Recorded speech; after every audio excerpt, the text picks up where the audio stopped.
आज मैं आप लोगों के लिए मुंशी प्रेमचंद्र जी की एक और कहानी लेकर आई हूँ, जिसका नाम है बड़े घर की बेटी। दोस्तों, अगर आपको ये कहानी अच्छी लगे तो प्लीज़ इसे लाइक करें और मेरे चैनल को सब्सक्राइब जरूर करें दोस्तों, ताकि ऐसी ही मनोहर कहानियाँ मैं आप तक लेकर आती रहूँ।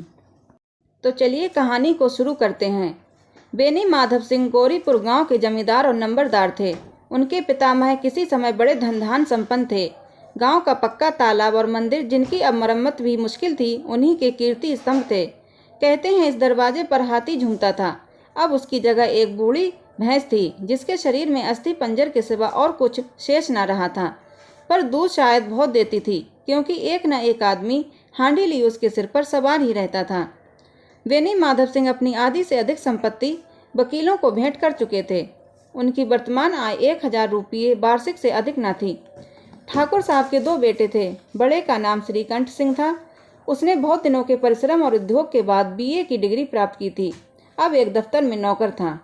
छोटा लड़का लाल बिहारी सिंह दोहरे बदन का सजीला जवान था। भरा हुआ मुखड़ा, चौड़ी छाती, भैंस का 2 सेर ताजा दूध वह उठकर सवेरे पी जाता था। श्रीकंठ सिंह की दशा बिल्कुल विपरीत थी। इन नेत्रप्रिय गुणों को उन्होंने बीए हिंदी 2 अक्षरों पर न्यौछावर कर दिया था। इन 2 अक्षरों ने उनके शरीर को निर्बल और चेहरे को कांतिहीन बना दिया था।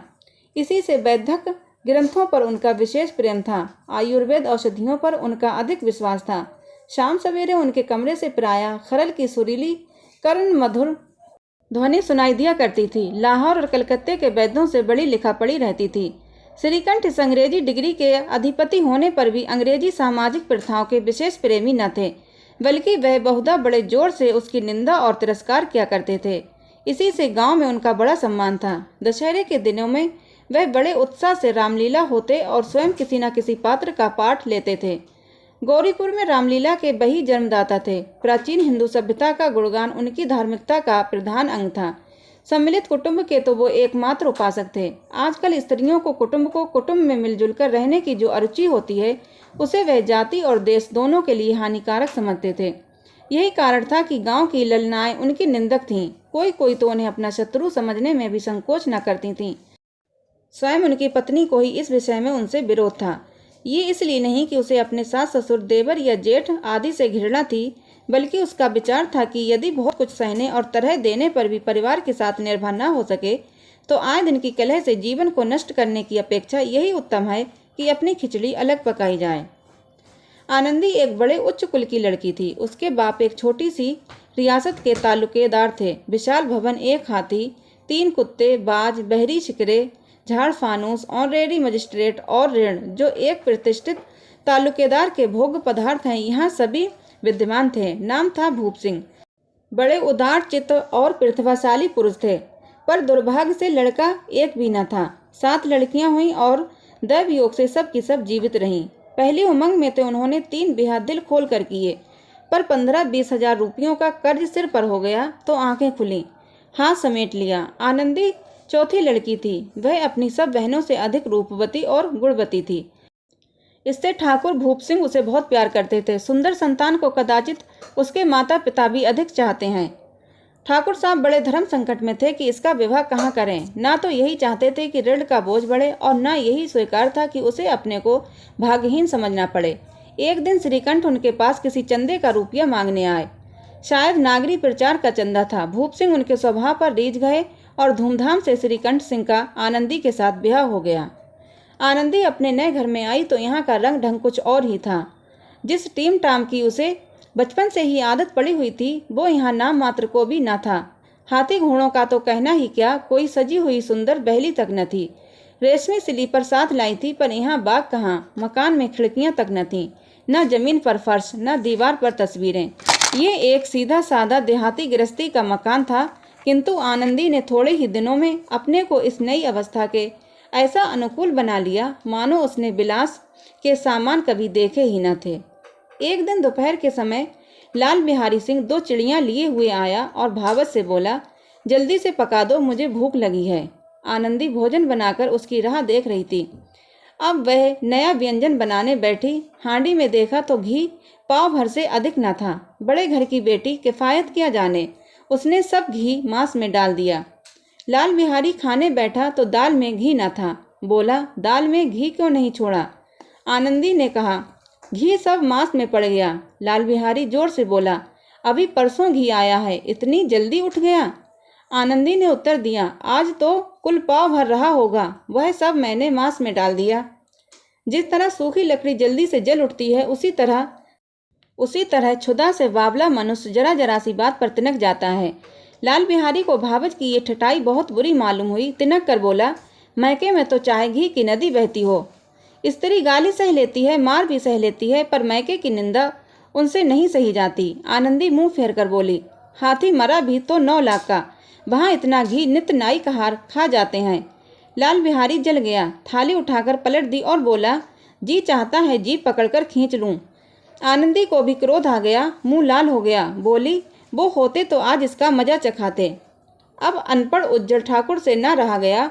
उसकी स्त्री एक साधारण जमींदार की बेटी थी, जब जी चाहता उस पर हाथ साफ कर लिया करता था। खड़ाऊ उठाकर आनंदी की ओर जोर से फेंकी और बोला, जिसके गुमान पर फूली हुई हो उसे भी देखूंगा और तुम्हें भी। आनंदी ने हाथ से खड़ाऊ रोकी, सिर बच गया, पर उंगली में बड़ी चोट आई। क्रोध के मारे हवा से हिलते पत्ते की भांति कांपती हुई अपने कमरे में आकर खड़ी हो गई। स्त्री का बल और साहस, मान और मर्यादा पति तक है। उसे अपने पति के ही बल और पुरुषत्व का घमंड होता है। आनंदी खून का घूंट पीकर रह गई। श्रीकंठ सिंह शनिवार को घर आया करते थे। बृहस्पति को ये घटना हुई थी। 2 दिन तक आनंदी कोप भवन में रही, न कुछ खाया न पिया, उनकी बाट देखती रही। अंत में शनिवार को वह नियमानुकूल संध्या समय पर घर आए और बाहर बैठकर कुछ इधर उधर की बातें, कुछ देश काल संबंधी समाचार तथा कुछ नए मुकदमों आदि की चर्चा करने लगे। यह वार्तालाप 10 बजे रात तक होता रहा। गांव के भद्र पुरुषों को इन बातों में ऐसा आनंद मिलता था कि खाने पीने की भी सुधि न रहती थी। श्रीकंठ को पिंड छुड़ाना मुश्किल हो जाता था। ये 2-3 घंटे आनंदी ने बड़े कष्ट से काटे। किसी तरह भोजन का समय आया, पंचायत उठी, एकांत हुआ तो लाल बिहारी ने कहा, भैया आप जरा भाभी को समझा दीजिएगा कि मुंह संभाल कर बातचीत किया करें, नहीं तो एक दिन अनर्थ हो जाएगा। बेनी माधव सिंह ने बेटे की ओर साक्षी दी, हाँ बहू बेटियों का ये स्वभाव अच्छा नहीं कि मर्दों के मुंह लगे। लाल बिहारी, वह बड़े घर की बेटी हैं तो हम भी कोई कुर्मी कहा नहीं है। श्रीकंठ ने चिंतित स्वर से पूछा, आखिर बात क्या हुई? लाल बिहारी ने कहा, कुछ भी नहीं, यूं ही आप उलझ पड़ी। मैके के सामने हम लोगों को कुछ समझती ही नहीं। श्रीकंठ खा पीकर आनंदी के पास गए। वह भरी बैठी थी। ये हजरत भी कुछ तीखे थे। आनंदी ने पूछा, चित्त तो प्रसन्न है? श्रीकंठ बोले, बहुत प्रसन्न है, पर तुमने आजकल घर में ये क्या उपद्रव मचा रखा है? आनंदी की त्योरियों पर बल पड़ गए। झुंझलाहट के मारे बदन में ज्वाला सी दहक उठी। बोली, जिसने तुमसे ये आग लगाई है उसे पाऊं मुंह झुलस दूं। श्रीकंठ, इतनी गर्म क्यों होती हो, बात तो कहो। आनंदी, क्या कहूँ, ये मेरे भाग्य का फेर है, नहीं तो गंवार छोकरा जिसको चपरासी गिरी करने का भी शऊर नहीं, मुझे खड़ाऊ से मारकर यूं ना करता। श्रीकंठ, सब हाल साफ साफ कहो तो मालूम हो, मुझे तो कुछ पता नहीं।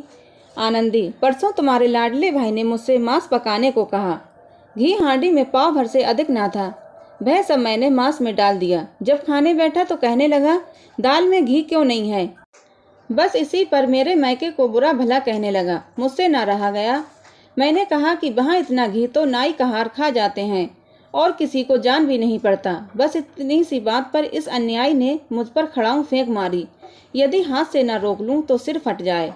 उसी से पूछो मैंने जो कुछ कहा है वह सच है या झूठ। श्रीकंठ की आंखें लाल हो गईं। बोले, यहाँ तक हो गया इस छोकरे का ये साहस? आनंदी स्त्रियों के स्वभावानुसार रोने लगी, क्योंकि आंसू उनकी पलकों पर रहते हैं। श्रीकंठ बड़े धैर्यवान और शांति पुरुष थे। उन्हें कदाचित ही कभी क्रोध आता था।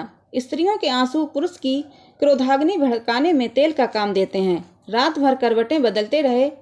उद्विग्नता के कारण पलक तक नहीं झपकी। प्रातः काल अपने बाप के पास जाकर बोले, दादा अब इस घर में मेरा निभाना होगा। इस तरह की विद्रोहपूर्ण बातें कहने पर श्रीकंठ ने कितनी ही बार अपने कई मित्रों को आड़े हाथों लिया था, परंतु दुर्भाग्य आज उन्हें स्वयं ही वे बातें करनी पड़ रही थीं। दूसरों को उपदेश देना भी कितना सहज है। बेनी माधव सिंह घबरा उठे और बोले, क्यों? श्रीकंठ, इसलिए कि मुझे भी अपनी मान प्रतिष्ठा का कुछ विचार है। आपके घर में अब अन्याय और हठ का प्रकोप हो रहा है।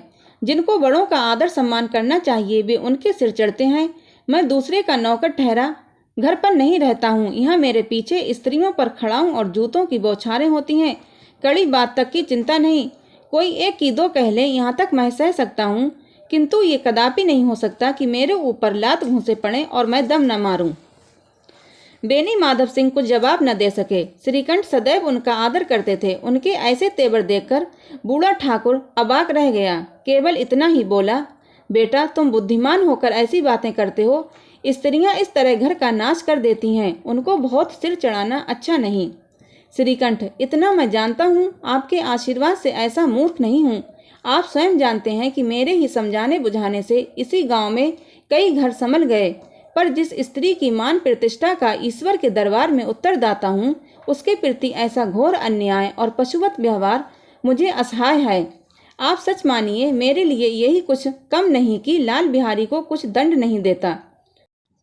अब बेनी माधव सिंह भी गरमाए, ऐसी बातें और न सुन सके। बोले, लाल बिहारी तुम्हारा भाई है, उससे जब कभी भूल चूक हो उसके कान पकड़ो। लेकिन श्रीकंठ, लाल बिहारी को मैं अब अपना भाई नहीं समझता। बेनी माधव सिंह, स्त्री के पीछे? श्रीकंठ, जी नहीं, उसकी क्रूरता और अविवेक के कारण। कुछ देर दोनों चुप रहे। ठाकुर साहब लड़के का क्रोध शांत करना चाहते थे, लेकिन ये नहीं स्वीकार करना चाहते थे कि लाल बिहारी ने कोई अनुचित काम किया है। इसी बीच में गांव के और कई सज्जन हुक्के चिलम के बहाने वहां आ बैठे। कई स्त्रियों ने जब ये सुना कि श्रीकंठ पत्नी के पीछे पिता से लड़ने को तैयार हैं, तो उन्हें बड़ा हर्ष हुआ। दोनों पक्षों की मधुर बाड़ियां सुनने के लिए उनकी आत्माएं तिलमिलाने लगीं। गांव में कुछ ऐसी कुटिल मनुष्य भी थे जो इस कुल की नीतिपूर्ण गति पर मन ही मन जलते थे। वे कहा करते थे, श्रीकंठ अपने बाप से दबता है, इसीलिए वो दब्बू है। उसने विद्या पढ़ी, इसलिए वह किताबों का कीड़ा है। बेनी माधव सिंह उसकी सलाह के बिना कोई काम नहीं करते, ये उनकी मूर्खता है। इन महानुभावों की शुभकामनाएं आज पूरी होती दिखाई दी। कोई हुक्का पीने के बहाने और कोई लगान की रसीद दिखाने आकर बैठ गया। बेनी माधव सिंह पुराने आदमी थे, इन भावों को ताड़ गए। उन्होंने निश्चय किया, चाहे कुछ ही क्यों न हो जाए, इन द्रोहियों को ताली बजाने का अवसर न दूंगा। तुरंत कोमल शब्दों में बोले, बेटा मैं तुमसे बाहर नहीं हूँ, तुम्हारा जो जी चाहे करो। अब तो लड़के से अपराध हो गया। इलाहाबाद का अनुभव रहित झल्लाया हुआ ग्रेजुएट इस बात को न समझ सका। उसे डिबेटिंग क्लब में अपनी बात पर अड़ने की आदत थी। इन हथकंडों की उसे क्या खबर। बाप ने जिस मतलब से बात पलटी थी वो उसकी समझ में न आया। बोला, लाल बिहारी के साथ अब इस घर में नहीं रह सकता। बेनी माधव, बेटा बुद्धिमान लोग मूर्खों की बात पर ध्यान नहीं देते। वह बेसमझ लड़का है, उससे जो कुछ भूल हुई उसे तुम बड़े होकर क्षमा करो। श्रीकंठ, उसकी इस दुष्टता को मैं कदापि नहीं सह सकता। या तो वही घर में रहेगा या मैं। आपको यदि वो अधिक प्यारा है तो मुझे विदा कीजिए, मैं अपना भार आप संभालूंगा। यदि मुझे रखना चाहते हैं तो उससे कहिए जहाँ चाहे चला जाए, बस यह मेरा अंतिम निश्चय है।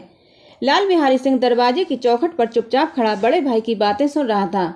वह उनका बहुत आदर करता था। उसे कभी इतना साहस न हुआ था कि श्रीकंठ के सामने चारपाई पर बैठ जाए, हुक्का पी ले या पान खा ले।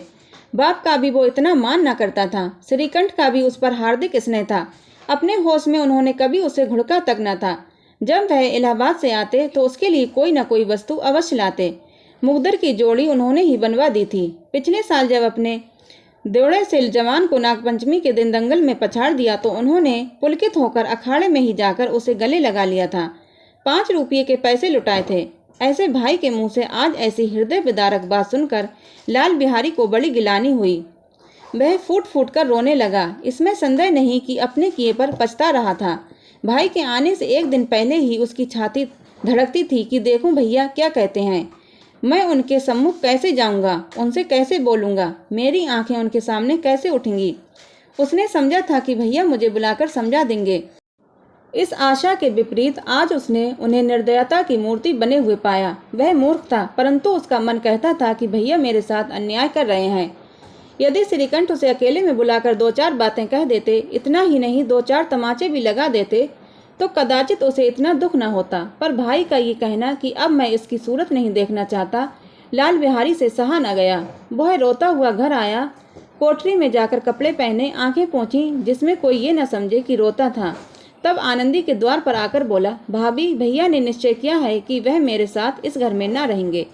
अब वह मेरा मुंह नहीं देखना चाहते, इसलिए अब मैं जाता हूँ।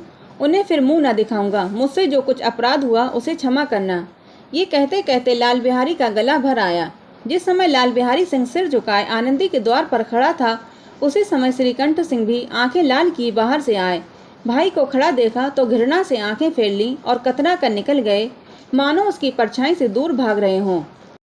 आनंदी ने लाल बिहारी की शिकायत तो की थी, लेकिन अब मन में पछता रही थी। वह स्वभाव से ही दयावती थी। उसे इसका तनिक भी ध्यान न था कि बात इतनी बढ़ जाएगी। वह मन में अपने पति पर झुंझला रही थी कि इतने गर्म क्यों होते हैं। उस पर यह भय भी लगा हुआ था कि कहीं मुझे इलाहाबाद चलने को न कहें तो मैं कैसे क्या करूंगी। इस बीच में जब उसने लाल बिहारी को दरवाजे पर खड़े ये कहते सुना कि अब मैं जाता हूँ, मुझसे जो कुछ अपराध हुआ उसे क्षमा करना, तो उसका रहा सहा क्रोध भी पानी हो गया। वह रोने लगी। मन का मैल धोने के लिए नयन जल से उपयुक्त और कोई वस्तु नहीं है। श्रीकंठ को देखकर आनंदी ने कहा, लाला बाहर खड़े बहुत रो रहे हैं। श्रीकंठ, तो मैं क्या करूं? आनंदी, भीतर बुला लो, मेरी जीभ में आग लगे, मैंने कहाँ से ये झगड़ा उठाया। श्रीकंठ, मैं न बुलाऊंगा। आनंदी, पछताओगे, उन्हें बहुत गिलानी हो गई है, ऐसा न हो कहीं चल दें। श्रीकंठ न उठे। इतने में लाल बिहारी ने फिर कहा, भाभी भैया से मेरा प्रणाम कह दो, वह मेरा मुंह नहीं देखना चाहते, इसलिए मैं भी अपना मुंह उन्हें न दिखाऊंगा। लाल बिहारी इतना कहकर लौट पड़ा और शीघ्रता से दरवाजे की ओर बढ़ा। अंत में आनंदी कमरे से निकली और उसका हाथ पकड़कर बाहर ले आई। लाल बिहारी ने पीछे से देखा और आंखों में आंसू भरे बोला, मुझे जाने दो। आनंदी, कहाँ जाते हो? लाल बिहारी, जहाँ कोई मेरा मुंह ना देखे। आनंदी, मैं न जाने दूंगी। लाल बिहारी, मैं तुम लोगों के साथ रहने योग्य नहीं हूँ। आनंदी, तुम्हें मेरी सौगंध, अब एक पग भी आगे न बढ़ाना। लाल बिहारी, जब तक मुझे ये मालूम न हो जाए कि भैया का मन मेरी तरफ से साफ हो गया, तब तक मैं इस घर में कदापि न रहूंगा। आनंदी, मैं ईश्वर को साक्षी देकर कहती हूँ कि तुम्हारी ओर से मेरे मन में तनिक भी मैल नहीं है। अब श्रीकंठ का हृदय भी पिघला। उन्होंने बाहर आकर लाल बिहारी को गले लगा लिया। दोनों भाई खूब फूट फूट कर रोए। लाल बिहारी ने सिसकते हुए कहा, भैया, अब कभी मत कहना कि तुम्हारा मुंह ना देखूंगा। इसके सिवा आप जो दंड देंगे मैं सहर्ष स्वीकार करूंगा। श्रीकंठ ने कांपते हुए स्वर में कहा, लल्लू, इन बातों को बिल्कुल भूल जाओ। ईश्वर चाहेगा तो फिर ऐसा अवसर न आवेगा। बेनी माधव सिंह बाहर से आ रहे थे। दोनों भाइयों को गले मिलते देखकर आनंदित हो उठे और बोले, बड़े घर की बेटियां ऐसी ही होती हैं, बिगड़ता हुआ काम बना लेती हैं। गांव में जिसने ये वृत्तांत सुना, उसी ने इन शब्दों में आनंदी की उदारता को सराहा। बड़े घर की बेटियां ऐसी ही होती हैं।